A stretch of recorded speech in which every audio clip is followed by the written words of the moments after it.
What if the biggest threat to your neighborhood isn't crime, pollution, rising prices, or developers? What if it's the people who live there? Tonight, we're asking a couple questions that might make some listeners uncomfortable. Are communities falling apart because of outside forces or because too many people have stopped caring about the places they call home? Stay tuned for part two. Are you ready for some controversy? Yeah. Are you ready for some fun?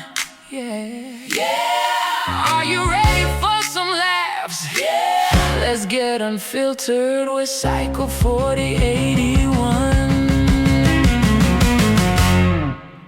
Hey, we're back for part two of this episode. We're talking about the hood, what really ruins a neighborhood. And, the first part we talked about trash, noise, property neglect, vandalism, and graffiti. In part two, we're going to discuss probably three more ways in detail with the help of my calling guests and how you guys doing tonight. Pretty good, pretty Pretty good. good. Thank you Doing guys for great, coming doing in. great. So, in case you missed the first one, we went over 10. We're going over 10 things. We're going to break it up into three parts. But the first one we talked about trash, and that was a pretty good, lengthy discussion. Noise and property neglect, vandalism and graffiti. Some people called it art. So we're going to continue with part or number 5 of the 10, and that's allowing crime to flourish. Okay. So crime can quickly change how people view their neighborhood, affecting safety, investment, and community trust. And we've all seen that. So my question to you guys is, what's the biggest contributor to neighborhood crime? So what is in your opinion, the single most or single biggest contributor to neighborhood crime? And we're going to go with Dimitri first. Dimitri Cinema, because we have another Dimitri on here, by the way. We have Pastor Dirty joining us. But Dimitri, go ahead. What do you think the biggest contributor to neighborhood crime? Poverty. Poverty. Okay. And why you say poverty? Because most of the crime comes from families struggling. So you might have the teenage sons or kids out there go out there and rob and do stuff and they get frustrated and in a mix of killing somebody. And poverty is a big point in all of that. Because if the families, a lot of times, if the family's financially stable, they don't, they won't get in that kind of play. You know what I mean? Like it won't get to that. So I say poverty is like number one. Okay, You Paul. know, Now I know you mentioned earlier, in so many words, lack of. So Yeah, yeah, no, that was good. But I do want to pose this question to Dimitri. Mm. And good times, the Evans family was in the hood. They didn't steal. JJ didn't go out there and steal. Little Michael didn't go out there and steal. Little Thelma didn't go out there and steal. Mhm. The reason why I'm saying is that, yeah, it is lack. It is lack of resources, lack of information, lack of resource, lack of information, lack of education, and a lack of accountability, okay, which goes to which is which big. goes to what Marky was saying was about respect. Because if they don't have those elements, then you don't have the respect. And then, like Marky said, the neighborhood then turns into what we call now the hood. Okay, Marky, follow it up because I know we missed a little bit of that. Um, and you were saying the biggest contributor to neighborhood crime, and you gave some examples. Yeah, it would be like I'm expanding a little bit on what Paul repeated.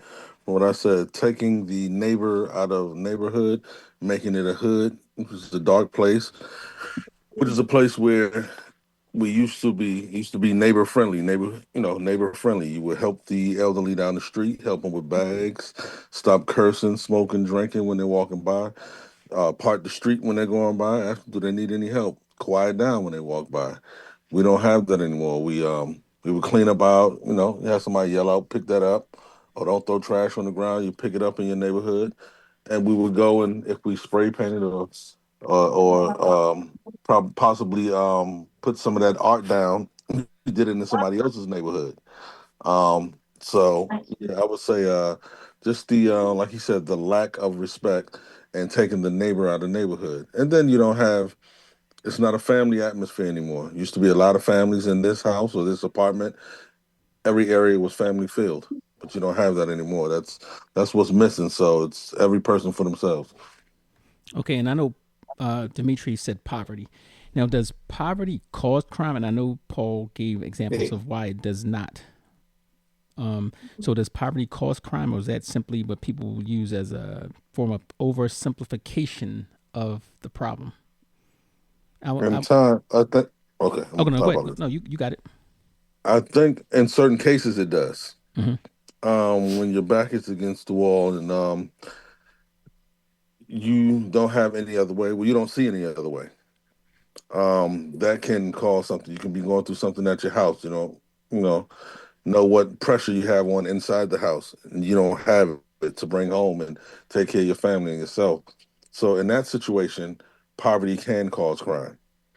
Um, Other situations too, but it can. When we're talking about the neighborhood aspect, poverty can cause crime, but it's not the reason for every situation. So studies have shown, in case anybody haven't seen it, I'm pretty sure you saw at least one example that poverty and population density correlates to high crime. Okay, they did a study some years Sure. back where they put mice in a Yes. community. Okay, so the more dense the population became, the more violent they came. They were killing each other. They were doing a whole bunch of different things. So if you look at the studies across the United States, it directly correlates to high population density and also poverty. And then you can look at any major city. Where are the high crime areas in the major cities? Yes. Not to saying that the suburbs doesn't have crime, but they don't have the crime obviously on the level of where the population density is. Because one, you're going to run into each other a lot more. Common sense. Yeah. Also, it's Yes. the proverbial rat race. Everybody's competing for resources, competing for jobs, The competing same for resources. Yeah. space. Yeah. Exactly. And then, like what Marky said, the respect comes in as well. So when you are, Yeah. right on top of each other, the respect thing matters more. But I want to ask, we have a Shaft up here, and I know he's going to give a different perspective, a unique perspective, because obviously he was former law enforcement. But what do you say about that? He's not on here. I am. Oh, okay, little mama got on here. Surprise. Okay, So, okay. so Okay. I'm Tennis. Um, I think the reason why crime is so high in our particular neighborhoods or in the low income neighborhoods is because of schooling. I have children within the public school system, and because they are managing behaviors, they do not have an opportunity to teach. And the children, because they don't have an opportunity to teach, it's just a trickle down effect. If they do not know how to read by the fourth grade, that impacts how many jail bids they have and jail cells they have, Mm. which in turn Yes. which in turns creates crime. So if I can't read past the fourth grade level, what job do you expect me to have to be able to live past poverty? Mm. So that goes into what I was saying. Education. Mm-hmm. That's because now tennis is bringing it from an educational point of view. If you lack the education, then just like you said, the frequency of jail bids Yeah. increases. Right. And then Drastic. also I want to talk about what you said about the neighborhood, right? And you said the study, population density. Mm-hmm. Look how the quote unquote projects are constructed, right? Mm-hmm. You have you have the apartments or the close to each other. Everybody's crammed up, population density. Now you cram everybody up. You don't have the job resources. You don't have the Mhm. educational resources. You don't have the quality of life resources, even health care resources. Now, what you're dealing with, you're dealing with a disenfranchised bunch of angry people that suffer from lack. That's a boiling pot for crime. I agree. Now, add in the fact what Marky said about the respect being that close, Yes. lack of education, lack of opportunities, lack of resources, and you have a lack of respect for either for yourself or for others. That's a hot pot, right? So, and we're gonna talk about that the whole thing about the projects and the respect part, but getting back to the crime, allowing crime to flourish, do you think that residents should be more involved in neighborhood watch programs? I do, absolutely. Okay.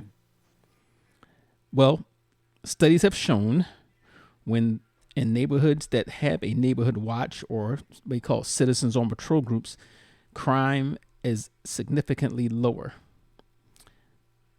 And obviously, we don't need to talk What? too much on that, but go ahead. While that is very true, I still very much live in Baltimore City, and I live off of North Avenue. Okay, so my perspective is very different than people that are removed from that particular area. When you have, while you do need to have respect for each other, the lack of it's that no snitching um concept of it. Because we know within Baltimore City, if you tattle or snitch on Mark selling drugs down the street, Mark may set your house on fire. What And do it you and do it's then? and it's So, happened. and it has happened. It is noted that it has happened. So now my grandmother is afraid to report on Marcus because she wants to be able to live in peace. And so Right. Marcus gets to run amok. But is that really living in peace? Yeah. No. If you're not living in peace if you're living in fear. Correct. Correct. You know Correct. what I mean? So that's. I'm sorry, I'm back. She refused to use her own phone, man. She won't use her own phone. She doesn't want to Both of reveal y'all stay. herself. Both of y'all stay on. Both of y'all stay on. Stay on this. See, these are the conversations we have all the time. So this topic sparked her. So she's sitting here and she's like, oh, and she's raising her hand, and I'm like, you don't have to raise your hand. She won't. She's raising her hand. I'm like, you don't have to raise your hand. But anyway, no, Give it a I link. think I oh, now she wants to log on. At first she didn't. Okay, I will. I'm not trying to expose. Okay, here we go. All right. So now she brought up a good perspective. Now those are people who are in the suburbs or rural areas, whatever. That's easy to join a neighborhood watch. Throw the signs up there because one, a lot of times they have an investment in their community. They own their own homes. They've been there for a while. All these different things, but they also don't have that crime, the increased crime that is there in that like an inner city area. So I guess that's two ways of looking at it. Yes, you should, and yes, there's going to be some type of repercussions if you do get involved in that, Yes. and you have to weigh the your options on that. So I guess there's no real simple answer to that. But along with what was said, how can communities rebuild trust when crime increases or you have an area that has traditionally have increased crime?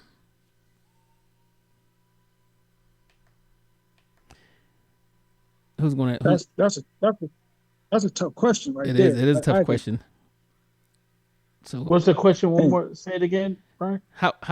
how can communities rebuild trust after crime increases or you living in a high crime area that has traditionally been high crime? How can communities build trust with amongst each other and also throw this in there with the police department? mm, Oh, mm, oh. Let me give you a hint. This one. One of them would be Hold on, I got to. it. I was trying to mute Oh, go ahead. myself. My Go bad. ahead. The only way we can do it is you have to have a middleman, and the middleman being you have the elders or leaders of the community, and you have some of these so-called, I don't want to call them this, but this is what we call them, YNs or delinquents. They have to be involved too. You have to hear their side of the story, what makes them want to act out. Talk to them, make them seem like they have a voice, and not have somebody speak for them all the time. I talked to a lot of these young kids from my old neighborhood, just in regular conversation, not just about what they're doing and why they're doing it, why they're selling drugs. I know why some of them are selling drugs. I know why the rest of them are selling drugs. Some feel like they have to. Some too many strikes against them. Some think it's cool.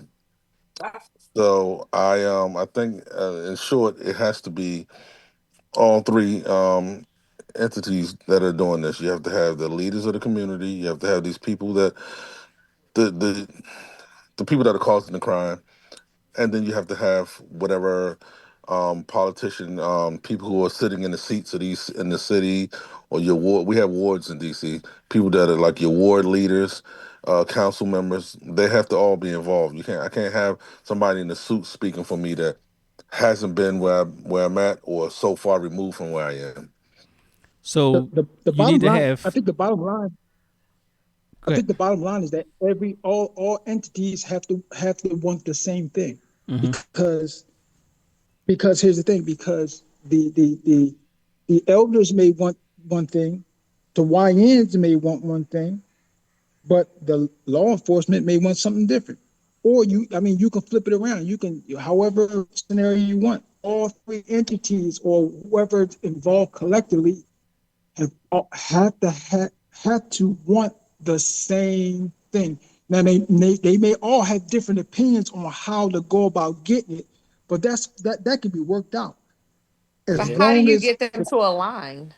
That's the But question. and that's the thing. That's I that's know where The here. that's where you have to It, get the, respected. the That's where you community. have to. I know I was some just of. I can't tell the ones that don't want to align, but some of them are fed up and they want to align. They don't want the violence. They want to get out. I'm just going to speak from my experience and being in this area in DC. I know DC and Baltimore somewhat similar, but very much different. Mm-hmm. Um, in DC, we have the people out there with strikes can't get a job or whatever. Well, our bus system, metro system, and Washington Gas and Water, they do a good job of hiring felons. But you have some who just can't get the job. Too old, whatever reason, can't get the job or whatever, was not making enough, whatever. They want to be out there.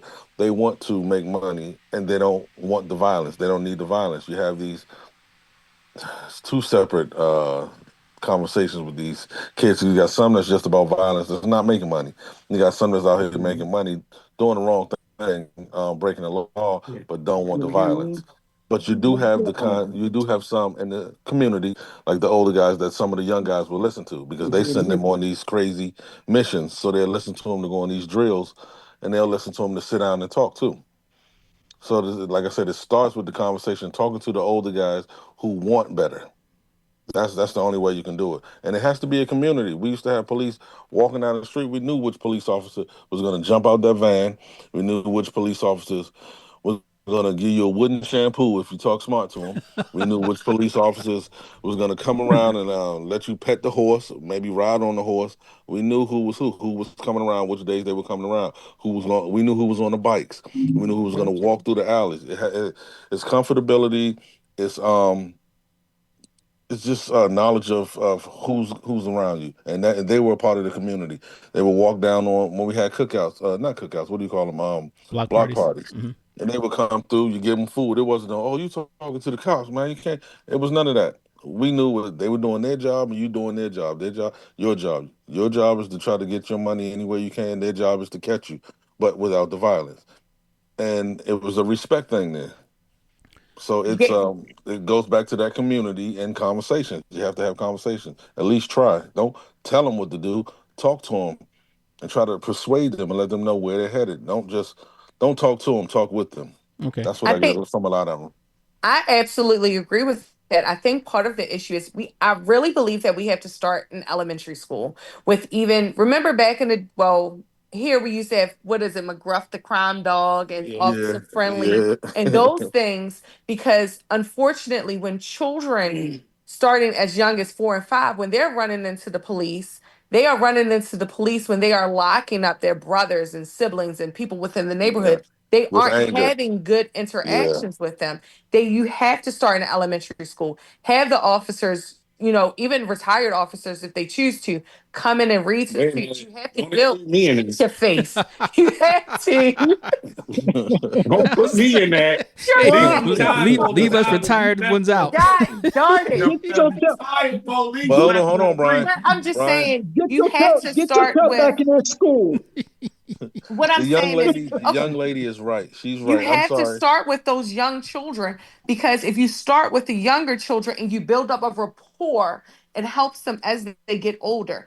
Because even when you worked in the PAL program, it helped those teenagers understand that, hey, not all police officers are out here to lock me up. They are out here to engage with me. Shut up. And, actually communicate and have a relationship with me. It starts very young, because oftentimes when we are running into police, we are running into them at the worst times of our lives. That's true. Let me And, let and, me let and me add on hey, what you said. Brian, I'm sorry, Brian. Oh, One, that's please. right. Let me Oh, say this go one ahead. Go thing. ahead. The young lady, everything she said was right, and I just want to ask y'all. Maybe you two. I heard the husband in the background said, don't include me into that." But we had a group of police officers here. Some of them were retired, some of them were still on the force, and they had a band, and it was called the Side by Side Band. Do you guys know anything about that? No. It was okay. It was a DC thing. They had their own go-go band, Oh and Lord, when that you they just would tuned me play, out. look, when they would play though, Brian, they would play the drug dealers, the crime, whoever was doing crime, or the whole neighborhood would listen to them play, Right. go and participate with them playing. So it wasn't no, oh man, you talking to the cops and all this other stuff. And one other thing I want to say, and I really do wish, I wish somebody could spread this and put this on the news when they're talking about what the kids are doing and not doing and why they're acting the way they are, because they have no resources. That is a lie. That is a lie. I really wish they would stop saying that. We have so many resources in the city. They just don't take But these advantage of them. kids will tell you. I've talked to these kids. Man, I don't want to play football. This is lame. What you think? When Right. was you born? When was you born? Play lame. I ain't gonna go out there and get broken up. Nobody play football no more. Basketball. I ain't sweating up these $1,000 But shoes. okay, This $500 okay. jeans. They will tell you that they don't want to do that. But That's not cool but anymore. why? But Drills why and does rap is cool to them. Hold but on. Hold why on. Let does him finish. resources? These so-called drills and these rappers, it's cool to them. They don't know that these rappers got on fake chains. Those rappers are smarter than them. They got Right. on these fake chains. And a lot of these rappers don't use the drugs. Future said it. I had to dumb my raps down because the kids wasn't understanding. I had to make them think I'm drinking this lean. I don't drink lean. They don't know that. They just see it on TV and that's what they want. So it's not cool to play baseball, basketball, tennis, or whatever. Yeah, When yeah, we do yeah. have programs, they don't want to do that. But when they do go, they don't have nobody to But constantly take them. We used to have vans and stuff to come and pick us up, take us to play sports. Coaches say, I can't constantly give my money away to these kids and their parents. Their parents got to put in. They don't have nobody to take them there. They don't have nobody to help, you know, finance them playing football and these sports and everything. It's a lot more goes into it. It's not just. I just get tired of that. We don't have anything for the Well, kids. It had nothing to do. well, no, no, well. You it's don't not. have a lot to worry about because the Republicans say keep having the babies and they're gonna pay for it. Mm. So I'm not sure what you talking about. Ain't no money out there. They It's said not. have the babies. We're gonna cut the welfare. We're gonna cut the food stamps. So you're gonna have the extra change there, meatball. Hey, let me add on something. When I think two of you mentioned, and that was PAL, Police Athletic League or Police Athletic Activities League. We worked in that. I said myself and Shaft over there. We worked in PAL, and a lot of jurisdictions were actually, removing police officers out of PAL because they came to the conclusion that when it came to some of the at-risk youth, it wasn't like that we gave the kids a better impression of police. And this is from one of the actually straight out the mouth of one of the majors in Baltimore City. He said that the kids respected that officer. The kids related to that officer, not police in general. So the impact that we made as police officers was not as great as we thought, because they saw us as people. They saw us as mentors, nobody else. And I've actually heard that from some of the young people that said, well, I don't mess with police, but I mess with you. And I'm sure Shaft can attest to that too. We built, if you care about what you do and you care about the mission and you care about the kids, they see that. So they can see the officer going out there interacting and doing all the things that they think that officers should do and see us as persons, but then they can go back on the street and say the complete opposite. So I absolutely agree with that, but it's so funny because Shaft and I are out in the street sometimes, and I see the kids from the Powell Center come up to him and tell him, like, "Oh, hey, I'm so glad to see you. I'm staying out of trouble. I'm doing this and I'm doing that." They take pride in that. yes, And you hear some of the stories that you guys say, and you hear like, "Oh, if it wasn't for the impact that you made, yes, those kids would have been in hell in a handbasket." yes. Those programs are absolutely needed. Unfortunately, the Republicans or whomever else feels like, who cares about those kids in those particular neighborhoods? Right. And that's what I said exactly. And the point is, I understand. We keep saying there's resources, yeah, but every resource doesn't have to be sports related. Now, I coach for PAL. I coach for PAL, and those programs are definitely needed. But when I say lack of resources, I'm not talking about athletic resources, because in our neighborhoods, those seem to be the only available. That's not true. Or quick to be given True. resources. I get it. Chess.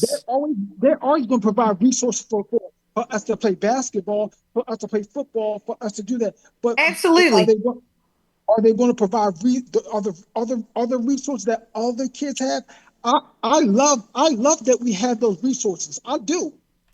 But what I'm saying is lack of resources. So I'm saying let me interject with that real quick. I want you to hold that thought for real quick. When you said that they didn't have, the focus was on sports. I think that changed a bit because as Shaft and I we can attest to that when we worked in PAL. So PAL was actually pushed more away from the athletics part, and that's why they added the activities thing in there. So we were doing a plethora of things. We were doing, of course, the football, or flag football, which I want to say that his PAL center cheated against mine, but we did the PAL football, we did the PAL basketball. Oh, Lord. he put in ringers, by the way. Shaft, hey, Brian, if y'all was in PAL and y'all didn't lead y'all team to a championship, y'all wasn't nothing. See, I lived. Well, whoa. We went to the championship every year. Okay. Well, we went every year. They had ringers. No, we didn't. Oh, God. Oh, wait a minute. All right, so get back on that. So if you went to his PAL center, right, and this is something I noticed that was different from ours. Like, we did other things, but at his PAL center, they were big in chess. So it was a lot of I learned some things. I was just going to say that. Yes. Yes, that's good. So so it changed over time. They did the chess thing. They did the business training. They did because we also had we also had some of the sororities and fraternities come in there and had programs as well. Okay, the last time so I left PAL. I was in Texas, so I left PAL in 2012, and the biggest push in our neighborhoods was just primarily sports. Okay. Now, when you say chess, I'm a big proponent of chess because chess builds strategies. Chess builds a critical thinking, moves, being proactive instead of reactive, and I preach that all the time. And when you talk about business scenarios, real life scenarios, because a lot of times in our communities, we're not faced with the quote unquote real world scenarios. So I applaud that. And let me also throw in there too. We had a lot of life skills programs as well. So I think it depends on the need in your area, because we were in there that was back in the early 2000s, and they had that. So it may depend on your particular area and what the Right. the leadership or Right. whatever decide to say, hey, Yeah. you need. But so Yeah, because we did etiquette classes too. yes, I speaking from as a parent from Baltimore City and someone that lives in Baltimore City, I think one of the biggest things that we need two, it's one, financial literacy, and two, Mm-hmm. actual literacy. People cannot read and they can read words, but they do not read for understanding. yeah, So that if you can't read, you cannot be successful. That negates the fact that of your critical thinking skills. If you cannot read a book and tell me what this particular page says, That's you lack the understanding and the critical thinking skills to explain yourself. that's exactly. That so creates true. another That's whole host of absolutely, problems. You're right. And another topic. absolutely. That's all right. Hey, so we mentioned law enforcement because we talked about PAL and the police being mentors or whatever. So what role should law enforcement play versus community organizations? I'm not law enforcement, so y'all, and this you guys have a unique perspective, but from my outside perspective, I think law enforcement should be the bridge between the people and like the local government. What you said, I know Okay. you was talking about different examples where the kids will come up the shaft of you and say, "Hey, man, I um I didn't get in trouble. I'm doing good. I'm Right. doing," because y'all presented a first of all y'all presented a trusting role. Mm-hmm. You made the kids feel comfortable that they can come and share that information with you, and then also they felt like they felt like if they did something bad, they were essentially letting you guys down, letting the trust that you guys had down. Right. So what you guys were a conduit or a go between uh, uh, uh, the residents or the neighborhood and the local government. So that's why I think law enforcement should be that what Marky said before, the so-called the middleman. The bridge. Okay. So let me ask you this. Now, I'm gonna give you a scenario. When you talk about community organizations, we're talking about um, the sororities, fraternities that have programs in the community or at the Mm-hmm. schools. We're talking about even PTA, if depending on how active the PTA is, and obviously Right. you have to have a active community to actually do anything with the PTA. So I think they both have to play their parts. And let me go with the law enforcement part. We already know that it worked in PAL, but it's not gonna. PAL was restricted. You're not gonna reach all the kids that you need to reach. That's one. Two, you have the school resource officer program.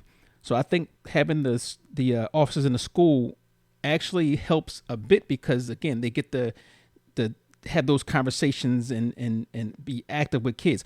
But one thing that I gained from this, or I could say they gained from it, I hope, when I used to work at some of the schools, one of them was not Randallstown, Deer Park Elementary or Woodlawn Woodlawn Middle. I had the opportunity to actually go into the classroom. I did it on my own, and they also let me substitute in some of the classes. So the interesting thing about that, when I did one class, and you could actually look this up in the very beginning of my Instagram because the kids helped me start my Instagram and show me how to actually work Instagram. But I took a music class and I went in there and I said, you know what, let's before we do anything, let's make sure we do what you're supposed to do in this music class, right? So they took it upon themselves to say, hey, well, you know what? I'm going to be the conductor and this person's going to do this. And everybody did their, whatever they needed to do in class. But the condition was that if they did that, I would allow them to ask me any question that they wanted, any question, and we would discuss it, right? And what do you think that question was?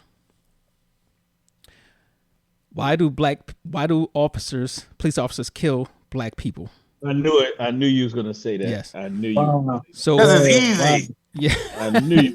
So, but now let me give you the time frame. This was probably, I'm gonna say, what's maybe 2016, maybe a little bit earlier. Whenever Instagram came out.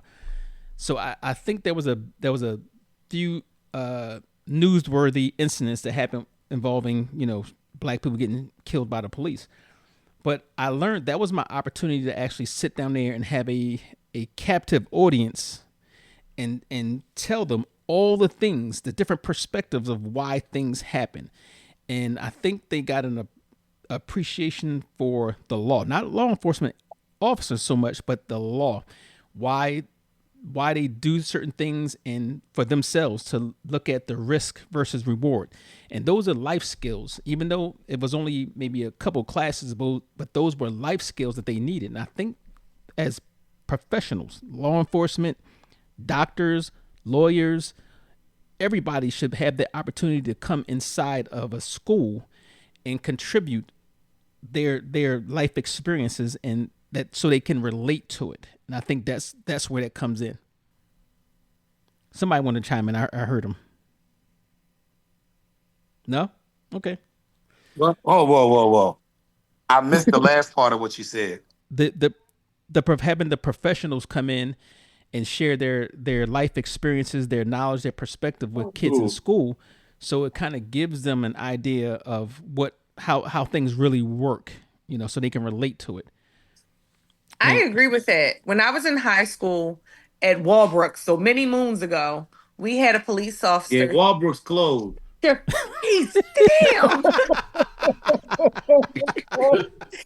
interrupting. I had to log in my own. He didn't go to city. Anyway,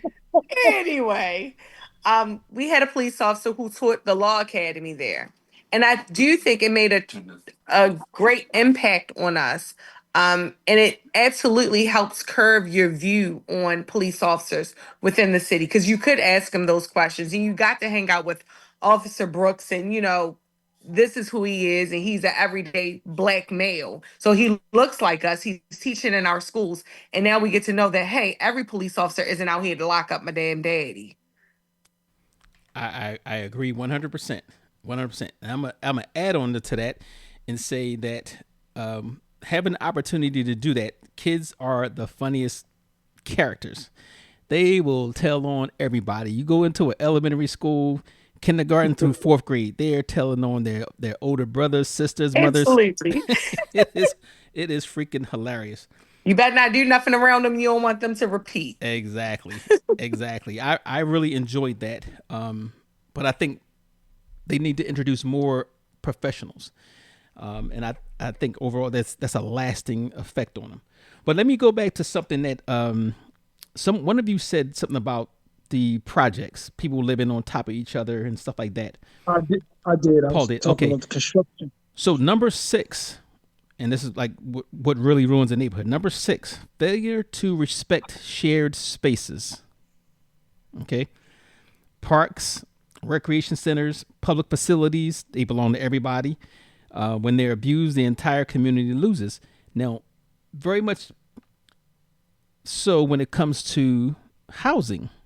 When you have a community that people share spaces, whether it be hallways, stairways, recreational areas within the housing areas, if you don't respect that also leads to crime. So my question to you guys, and this is an opinion-based question, why do some people damage public property? We talked about the graffiti and stuff like earlier, but we talk about things like the parks and rec centers and stuff like that outside of the vandalism. I think it's just a general lack of respect. And also it goes back to what you said before. I guess the subculture of things, because how I'm raised, I'm raised to make sure if I make a mess in a hallway, because I live in an apartment building, mop the hallway up, make sure it looks nice, make sure it looks clean. Whereas though others don't give a darn, I can throw my trash bag in there and keep it pushing. Who cares? This is not my building, because they don't have ownership in it. They don't take pride in it. Right. It goes right all back into the same thing. Right. Yeah. Now, And I believe, go ahead. I agree with that, and I believe like Tennis was saying is that if you don't respect if you don't respect your own stuff, you definitely not gonna respect anybody else's stuff, and then that will lead to crime, because that's going to lead to violence. So when we talked in the last part, right? We spoke about um, community service. Should community service be required for those who vandalize or destroy public spaces? Give me Yes, Um, Go ahead. I think so. Yeah, you already know my opinion, bro. I brought it up. Yes, yes. I think community service should be. I think that they owe restitution to the community for that, and I believe that it should be done and given. Now I'm done. I won't say nothing else because I don't want to get the girl because she couldn't.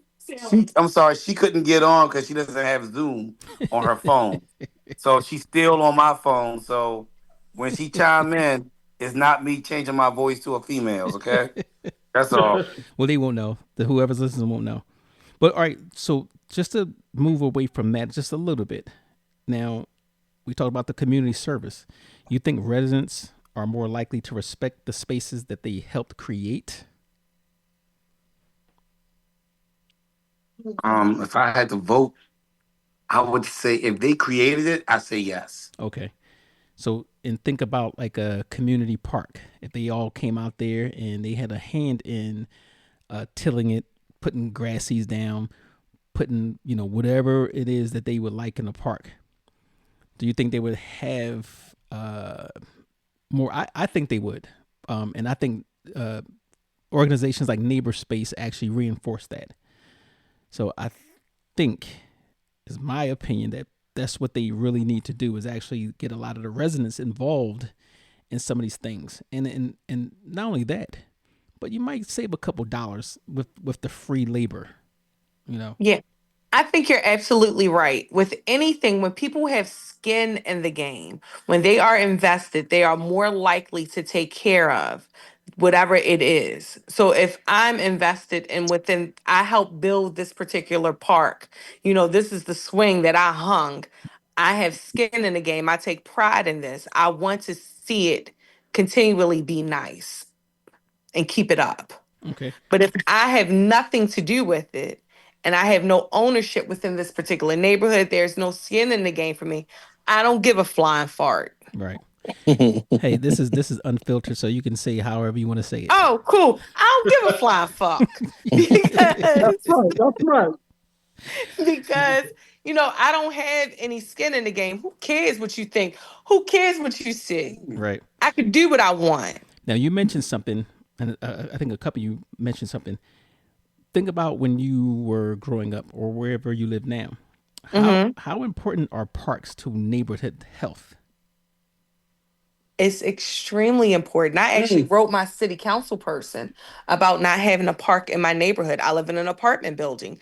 Within my neighborhood, I would have to drive at least 5 to 10 minutes in order to get my 6 year old to play in a park. When there are no neighborhood areas, there's nowhere for this child to go. When you live in an apartment building and there's nowhere for them to go, they run around they run around in the apartment building. There's no escape, there's no relief.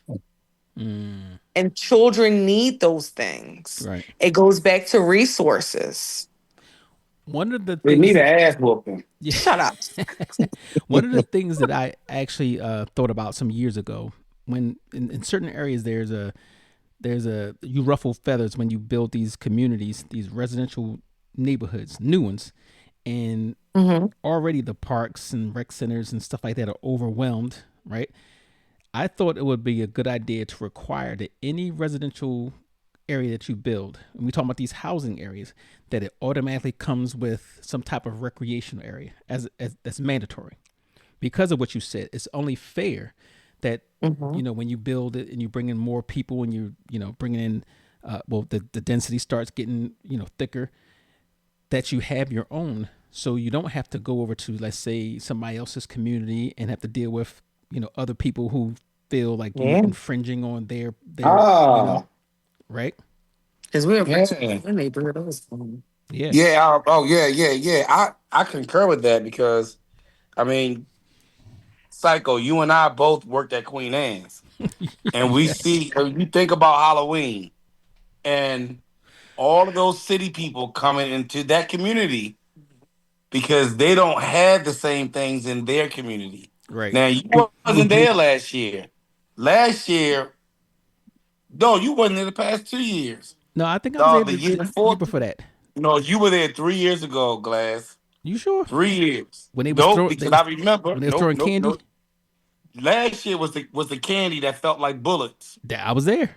No, you was. Oh yeah, you were. I You were. was. I'm sorry. Yeah, Because you were. all right, tell them that story real quick because it was kind of funny. Candy that felt like bullets. Tell them the Man, story. they were. Well, they were. Well, Oh it my was. god. I just got this. it was a funny. It wasn't a funny situation. It was three of us. We were out there, and these kids they were all attracted to this one house. This one house brought all of these inner city children who don't have playgrounds and stuff. This community has a pool, playground, and a tennis court. So these guys, they're driving out here and so forth. And Glass, myself, and another officer, we were out there, and we're trying to contain them into an area. Like, okay, as long as everyone is here in this corner, we can see what's happening. Wrong. So, we're standing there, and we're saying, hey, if you guys keep going out in the street, we know we're going to do blah blah blah. These little bastards started throwing candy. And I'm like, well, they hit Glass with it or whatever. And Glass like, are they throwing candy? Are they throwing rocks? I'm like, I don't know what they're throwing because I didn't get hit yet. Yet. The key word is YET, yet. I didn't get hit yet. So I'm like, I'm not sure what's going on. I'm like, is it a BB gun or whatever? We don't know. And then when I got hit, I could have sworn it was a BB gun. I'm like, what the fuck? And then I looked down, it was a starburst.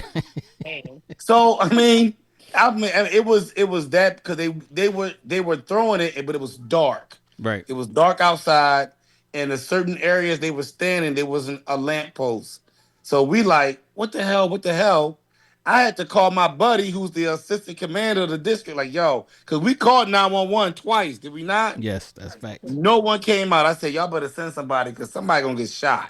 And matter of fact, I did have to threaten a few kids, and at first it was okay. It was okay because when I Right. figured they was throwing candy, I'm like, and I said something. Won't y'all throw the right stuff? Because what they was throwing, I was picking up. I was keeping. So, but I think where it got bad is I think when they threw something that hit you in the hand. I think it was at first. Oh yeah, it hurt. It hurt Yeah, real bad. yeah. That's when it got hot. But goes back to that. If they had other places to go instead of infringing on a private community, then Exactly. Yeah, that could yeah. have that could have turned bad because I think I had to threaten a couple kids, and you was telling me, nah, don't go over there, don't go over there. Hey, Yeah. hey, excuse me. Let me I ask had to you tell guys. Glass 3 or 4 times. Don't go over there, Glass.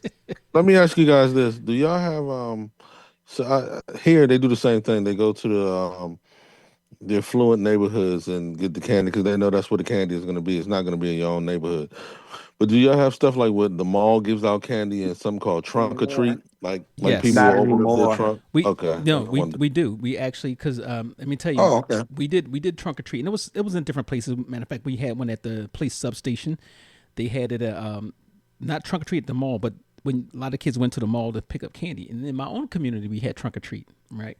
But the thing is, when it comes down, good kids will wanna participate in that, and the adults. A lot of them are chaperoned. But when you have a situation where you have another community and nobody knows who you are, and you're invited by a troublesome house, they would prefer that because they can go out there and act. As a matter of fact, some of the kids were drinking, as I recall, because one of the girls was drunk, and she Yeah, couldn't. she was tore up and Yes, smoking weed. yes, and she couldn't have been no more than what 14. I thought she was 13, but 13. okay. Yeah. So in those cases, the resources are out there. Sometimes they choose not to use the resources because it doesn't give them the freedom to act out. And that's unfortunate about Right. some of them. But Yeah. funny part about that story, the girl had on a police outfit too when she was Yeah, she doing this. did. But but to answer your question, Dimitri, um, um, Oh, speaking for Baltimore City, we only have one mall in Baltimore that was City. Mark. That was Mark that asked that question. I'm sorry, Mark. I apologize, Mark. We only have one mall in Baltimore City, and that's Mondawmin, and they close at like 7 o'clock. Ever Gotcha. since COVID and the Freddie Gray riots that we had, Yeah. because the riots started right there at Mondawmin pretty much. So they close at 7. So there's no candy, no trunk or treat, nothing. Right. Now in the county, that's what Psycho and I was just talking about. That's the affluent area part of the county. That's where these guys are coming out to because they don't have anything where they are. And that I'm not making excuses. You know what I mean? I'm not trying to make excuses about it, but they don't have that in the city, No, in I get it. certain It's the parts of the same city. thing. Same thing here. That's what I See, was asking. Wanted to see what the Brian, similarities were. Brian, see, that's I wanted to relate to something Paul said a while ago when he said it's not just the financial thing in the homes, but it's also like it's other things like activities. Because I thought about the Boys and Girls Club. We don't have enough of them no more, like they used to. But let me tell you about that though. Like A You lot don't of have times, participation like they used exactly. to. It's not that we don't have resources for a lot of these things. A lot of kids just don't want to participate because one, there's rules, there's regulations, there's eyes and stuff like that. So, you know, I some places, yes, there's not enough resources, but a lot of places there are resources that people just don't take advantage of. So, And Brian, we have here where what? I know Yeah. y'all had a band, y'all had it there because I saw that at the harbor on the news. But here, this is what the kids were doing: meeting up at our harbor or downtown somewhere or after school on a Friday. It don't matter; it can be any day of the week. And they would meet up together, and I swear it's about 300 of them and go to an area like a boardwalk area we have, or a harbor, or downtown, or something like that, or National Mall, and just Mm-hmm. create havoc. Yeah. And so we have a curfew for them now. yeah, We have a curfew for the rest of the summer for the kids yeah, because it's that. So that goes back to my point. It's not that they don't have resources. They want to do what they think and see is fun, right. and Yep. it's fun for them to get out there and have the police. I heard the kids say, "Oh, there they go right there. Let's see if they're gonna chase us." Oh yeah, What's yeah. Yeah, Yeah. this is what they want to do. So a lot of it starts in the home. Oh, absolutely. Grandmothers are younger. I always say this: grandmothers are younger. mm-hmm. So how you going to teach? There's no rule book on how to raise a child. But Okay, I'm used to the grandmother being. I'm not trying to be. I don't want to offend anybody. A little overweight, with some knowledge to her, knows how to cook, stern, and don't mind twisting the hanger for you or getting the Big switch for Mama you. House. Big Mama Yeah, I House. got twist the exactly. hanger. And communities I'm used to Twist the hanger. is people, your lights are out. This is a Jersey thing, I guess. mm-hmm. Your lights are out, your lights don't work, which means your refrigerator isn't working. So you take an extension cord, plug that up, put it under the door or through the window, and your refrigerator is working now till your lights come back on. You don't have food, somebody in the building or across the hall or across the street, they cook one of those struggle meals. We all know what a struggle meal is: Right, spaghetti, right, or fried chicken with something, and everybody eat. You got Yeah, 2 days of everybody's food. That spaghetti. was a community. They don't have that anymore. Now it's Yeah. just nothing is taught in the house. That's our history, our grandparents. Your grandparents taught you the history. Grandfather he was the one that was stern when he come home. Whatever you were doing earlier, you better stop doing it. But in the meantime, grandma gonna do it. She gonna teach you. She gonna cook for you, and your whole family was there. Your cousins wasn't outside beefing with the neighborhood around the corner because your cousins were in the house with you, hungry, waiting for Big Mama to cook, Grandma to cook, or whatever, and you're watching wrestling. You didn't have time to beef with each other. It starts in the house with the teachings in the house. Well, I agree with that, but I think part of the problem with that is that there is no more third spaces. So all children have is school and home. There is nothing Yeah. else in between. A lot of times when you speak of that community, church was a humongous part of that community. Oh That's where yeah, that children too. That learn was all day Sunday. discipline and how to sit and be bored. So Yeah. they don't know how to be bored anymore. And being not being funny, but my grandma's only 40 years older than me. And Holy. yeah. So that's she can Damn. still be my mother, right? You get what I mean? My Yeah. grandma could be my mom. Hell no. Shut up. She Not no she 40. I think, she's 20. She's I 22, think, y'all. No, I'm I just think that, yeah. She's 75. you know what? But I think there is a third space, and that's the problem because our kids are being taught by social media. I See, don't Yes. think this that's the third space has that, structure anymore Right. because the third right, space used to be churches and the PAL centers and the community centers, and they learned how to be bored. They learned how not to be on. Well, social media wasn't a big thing back then, but they don't have those particular spaces. So we lost our stance with community. And while the gentleman said that, hey, the grandmas are younger, grandma is not required to watch your child while you out and about in the street. So grandma is working because grandma is only 40 years older than the kid. I mean, she may be 25 years older than the kid. Facts. You get what I Yeah. mean? Yes. So grandma's still working. So babies are having babies and nobody's teaching the babies how to be a parent. Mm. How long is this show? you know something else, Brian, to speak on something real quick. And this go back to what we were talking about. I think a couple of episodes ago. Uh, influence from certain TV shows. They don't have that no more. Like the Family Matters, Oh, the the with the Bill father in the Cosby. household. Yeah, because that was a big influence. Also, yeah, you still had the knucklehead kids that didn't watch TV was going to do whatever. But then you had the kids that came off from You that take over there and then and I'll like, do looked up, had research. something to look up to. You know what I mean? And now you don't really have that kind of stuff. Like you said, the social media is taking over the kids and all that stuff. You don't have that kind of that structure no more. it's You That's know, intentional. So It's that's intentional. very intentional because Dimitri and I were just talking. Well, Shaft and I were just talking, and the what is being idolized drug dealing. mm, Every show on TV Yep, is drug right, dealing. So right, you're yep. right, teaching these children, oh, if this is the life you want to be successful, it's no more. Oh my, I'm a doctor. My wife's a lawyer. It's no more of the Huxtables. exactly, It's power. Yo, Tasha out here screwing Yep, everybody. I'm out yep. here selling drugs. You can wear what you want to wear. You can sell all the drugs you want to be. right. You could yes, police wearing $6,000 hoodies. You get what I Oh my mean? goodness. Oh, Tennis, sell tennis, drugs. tennis. I'm glad you said that That's the thing to because do. I so watched this show.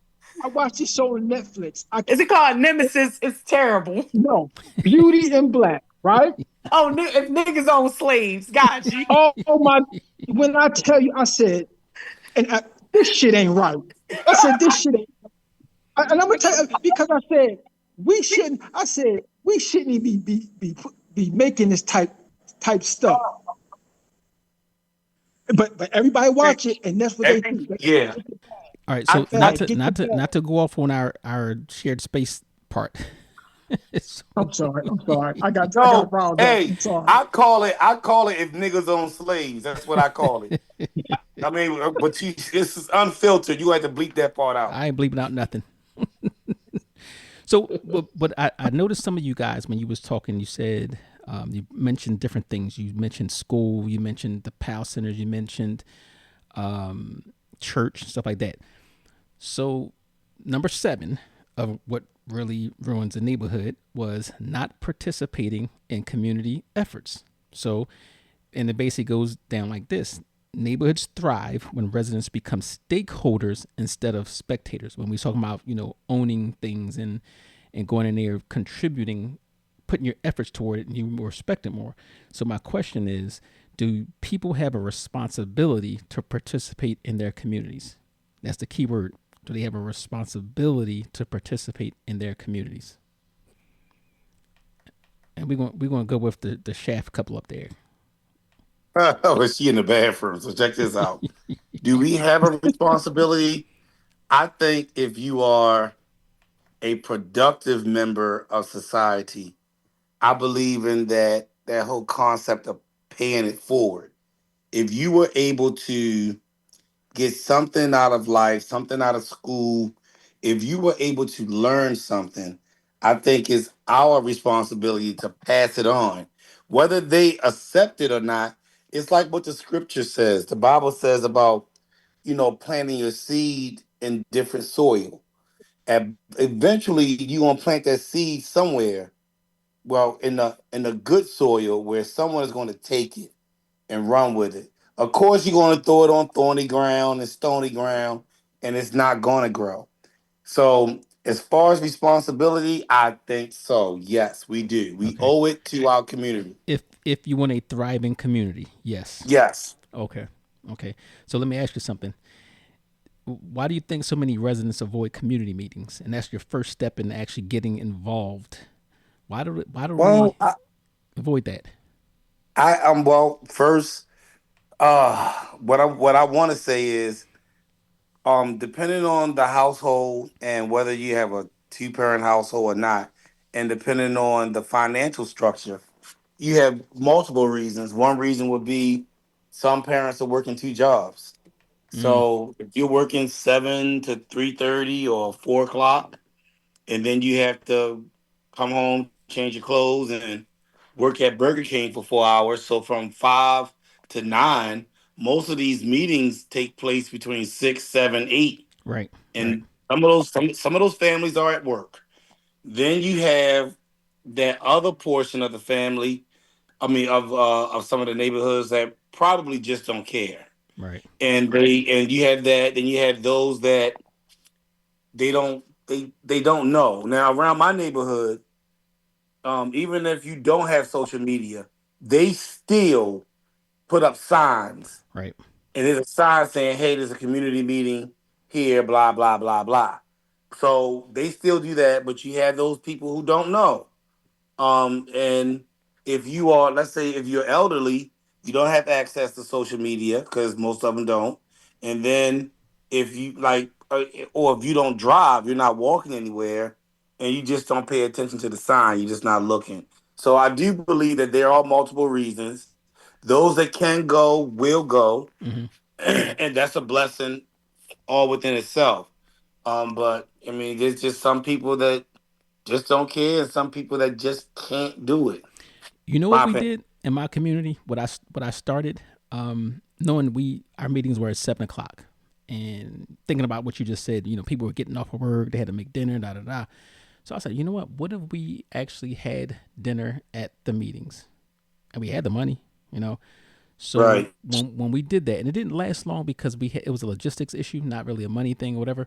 But when we started doing that, we got a lot of participation and involvement, Hmm. a lot of attendance, and I think Yeah. that was something that people need to think about the timing, and even if you and I would tell people, I don't care if you care about what's going on or you don't have anything to say, come out and get a bite to eat, and then maybe you'll Yeah. hear some of the things, and maybe that'll influence you to do better, right? Yeah. But Yeah. my And I final and I question. Okay.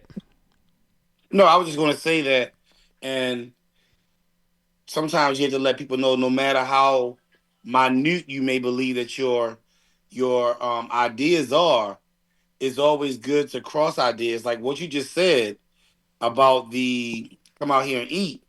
I mean, when I did my play and we had rehearsals at 6 o'clock, I would buy pizza, but it never dawned on me that that's something I should have done for community meetings. So, I Yeah. mean, no matter how minute you think your thought is, you can always add to it. And that is, in my opinion, the importance of having an active community meeting because everyone's pitching in and everyone has an idea. Now, it may not be a good idea all the time, but an idea is an idea and it's worth listening to. Okay, how about it? But my final question is, and I want basically a yes or no for this, um, based on your opinion. Do you think a neighborhood can actually succeed without active civic engagement? From No. No, okay, No. no, okay, I'm gonna definitely say No, no. Look at Stanley. Look at absolutely not. Stanley Holmes to today. okay. Stanley Homes. Stanley Homes, for those who don't know, is a housing project in Atlantic City, New Jersey. That's where I grew up in. So, and Dimitri also. Okay, They so survive. They survive. They survive in chaos. No, they surviving and tear down. they, they ain't surviving. well, Shit. that I don't No, think that no, wasn't because of lack of civic engagement, though. no. Stanley Homes is not tore down. Pitney Village is tore down. No, Stanley Holmes is tore down too. Tore down too. Yeah, All three of them. they All three building of them. blocks. Yeah, they blocked off the third village, and I think they're working on the second and first. But eventually, all three of them are going to be torn down, and it's not because of civic engagement. Damn. Yeah, it's not because of civic Damn. engagement. It's because of it's old, and they had some issues. So, okay, everybody. So that's a consensus. Everybody says no. Yeah, I get. Yeah. Okay. So my closing statement, and this is I keep saying episode. This is part 2, and we're gonna have to pick that up again. But we talked about some things that ruin a neighborhood, and we agreed that allowing crime to flourish is one. Failure to respect shared spaces, whether it be parks or your own, housing complex or whatever.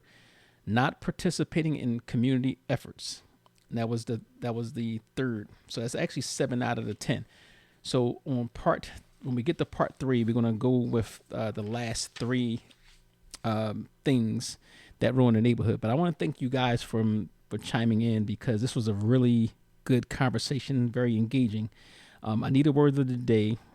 Let's see, where is the chef couple still on? Yeah, we still on. All right, have her give me a word of the day. What's your word of the day, baby? Community. Community. Okay. So today's word of the day is community. For those who don't know, if you subscribers, whatever, if you get the word of the day for each episode during the month, you have the opportunity to win a prize, and that's you email the words of the day to unfiltered.psycho4081@gmail.com, and spelling does not count. So thank you guys for joining in, and I hope you'll join us again for part 3 so we can close this out, because there's a lot of reasons why neighborhoods go into ruin. So thank you for joining in. Thank y'all for tuning in to another episode of Unfiltered with Psycho 4081. Big respect to our guests for keeping it real, and love to every listener rocking with us week after week. This conversation ain't over yet. Stay locked in for the next episode coming soon. Until next time, keep it unfiltered with Psycho 4081.